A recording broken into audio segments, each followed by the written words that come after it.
Morning YouTube, Chris Worden. So, we've been doing videos on directors' loan accounts this week, and today I'm going to give you some real life examples of what happens to real life people and real life directors' loans when they go into liquidation.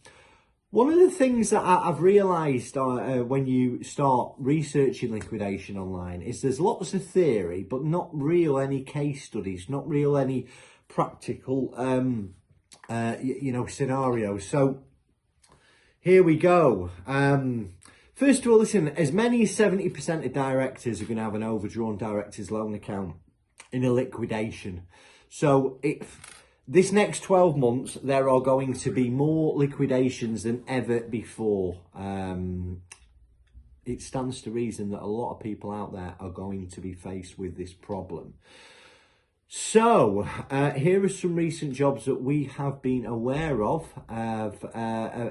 what happened and how it was dealt with. So I'm going to change people's names to keep keep their names and business private. But let's talk about Louise.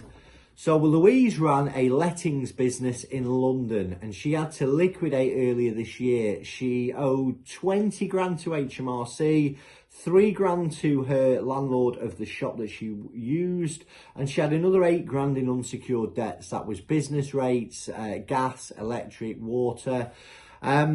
When she contacted me, I helped her review her director's loan account and we realised that she was £12,000 overdrawn. Obviously what that means is Louise owes the company £12,000, and in a liquidation, the insolvency practitioner is going to ask Louise to pay that back. So the problem was Louise didn't have the money to pay this back, and what I helped to do is we delved into a personal situation, her personal finances, her savings. Did she own any property, any investments? And Louise didn't. She was relatively young. Louise lived in a house share, and her jobs prospects were fairly low. She actually did manage to get a job eventually, and that was it was in a takeaway. So very, very low wages.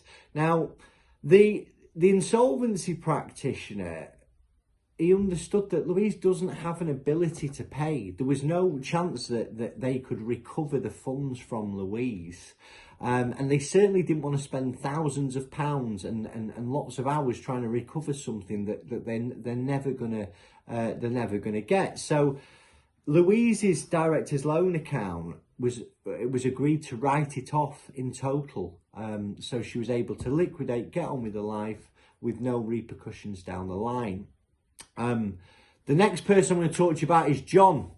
Very different scenario for John. John ran a contracting business and he appointed a liquidator that he found on the internet. He thought that the full job was going to cost him £5,000 plus VAT, which is the common a common figure for a creditor's voluntary liquidation. What John didn't ask the IP early on is how his overdrawn director's loan account will be treated. The insolvency practitioner never brought it up either. But John's now being asked to pay the full £70,000 that he owes the company in an overdrawn director's loan account. John's situation is different to Louise. He owns a property. It's his family home. There's £300,000 equity in the property. Because he's married, his share is £150,000.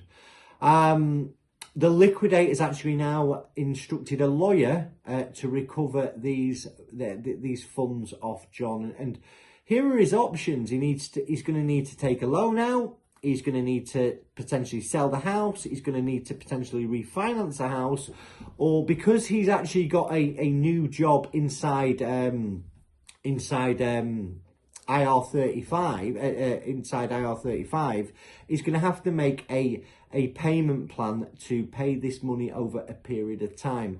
But John's problem was he did not mention to this IP early on. He just walked blindly into an insolvency procedure, and insolvency can be a minefield. I'm going to tell you about the third example, Susan. Susan worked in the film industry. She had had a successful business for a number of years, and then in April of last year, all filming stopped. Literally overnight, Susan was unable to pay her bills, her school fees, her mortgage, her car payment. So what Susan did is she used a bounce back loan to live and pay her bills and expenses. She owed a bounce back loan, she owed last year's corporation tax, and she owed about 15 grand in VAT. But Susan's other big problem was that she had used the company like a cash machine. In the past, Susan would pay herself a small amount of salary and the rest she would take as a dividend. At the end of the year, the accountant would declare a dividend. It was a very well-paid job. And Susan would pay a corporation tax and get